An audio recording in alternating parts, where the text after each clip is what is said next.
To my YouTube channel. بہت سے لوگ کسی چیز کا علم تو حاصل کرتے ہیں but they forgot about the history of that thing. مثال کے طور پہ اگر کوئی بندہ اردو کا علم حاصل کر رہا ہے تو اس کو اس کی ہسٹری کے بارے میں پتہ ہونا چاہیے کہ کیسے یہ زبان بنی ہے، کیسے ایجاد ہوئی ہے یہ زبان۔ تو کیونکہ یہ چینل پوئٹری بیس ہے تو میں آپ کو اس پوئٹری کی ہسٹری کے بارے میں بتاؤں گا، تو ویڈیو کو اینڈ تک دیکھیے گا۔ چلتے ہیں پھر۔ اگر آپ کو شاعری کی ہسٹری کے بارے میں جاننا ہے تو ایک نام آپ کے ذہنوں میں آئے گا، میر تقی میر کا۔ تو میر تقی میر پیدا آگرہ میں ہوئے تھے 1722 میں، لیکن ان کی زندگی کا جو بڑا حصہ تھا وہ دہلی میں گزرا تھا یا پھر لکھنؤ میں گزرا تھا۔ تو ایک بڑا ذخیرہ انہوں نے اردو ادب کو دیا تھا شاعری کا۔ تو اگر ہم ان کی شاعری کی مطابق بات کریں تو قصیدہ، مثنوی اور غزلیں اور اس کے علاوہ بہت سے شعری اصناف ان کی شاعری میں دیکھنے کو ملتے ہیں۔ تو جو میر تقی میر کا دور تھا وہ ہندوستان کی تباہی اور بربادی کا دور تھا، کیونکہ انگریز آہستہ آہستہ ملک پر قابض ہو رہے تھے اور مغلیہ سلطنت ختم ہو رہی تھی۔ دلی کی تباہی اور بربادی کا یہ حال تھا کہ میر تقی میر جو دلی کی ثقافت سے بے پناہ محبت کرتے تھے، ان کو اس بات کا بہت احساس تھا کہ اور اس چیز کا انہوں نے اپنی شاعری میں بھی ذکر کیا تھا۔ تو یہی وجہ تھی کہ وہ دلی سے لکھنؤ آ گئے اور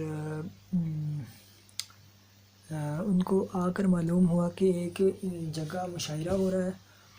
تو وہ مشاعرے میں جب گئے تو کچھ لوگوں نے ان کی بدحالی کو دیکھ کر ان کا تعارف پوچھا، تو انہوں نے اپنا تعارف اس انداز میں کرایا اور پھر انہوں نے جواب دیا کہ کیا بود و باش جانو پورب کے ساکنوں، ہم کو غریب جان کر ہنس ہنس پکار کر۔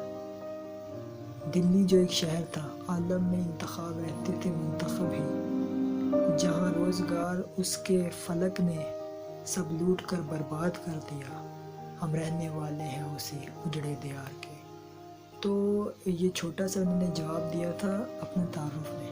تو انہوں نے آگرہ کے لیے بھی بہت ساری اپنی شاعری لکھی ہے، تو کیونکہ آگرہ کے بھی حالات کچھ ٹھیک نہیں تھے، تو جب وہ پیدا ہوئے تھے تو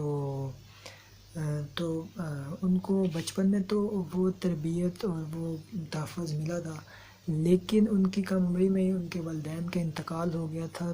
تو جس طرح کی پرورش اور تحفظ ان کو ملنا چاہیے تھا، اس طرح کا تحفظ ان کو ملا نہیں تھا۔ وہ آگرہ میں رہتے تھے اور اپنے سوتیلے بھائی کے پاس چلے گئے، تو ان سے ان کو بہت توقع تھی، لیکن ان کے ساتھ معاملات نہیں بن سکے، تو وہ پھر دلی چلے گئے، پھر واپس آئے، پھر دلی چلے گئے، پھر واپس آئے۔ تو واپس آنے کے بعد ان کی جو شخصیت جو بلڈ کی تھی اس شخص کا نام تھا خانِ ارزو۔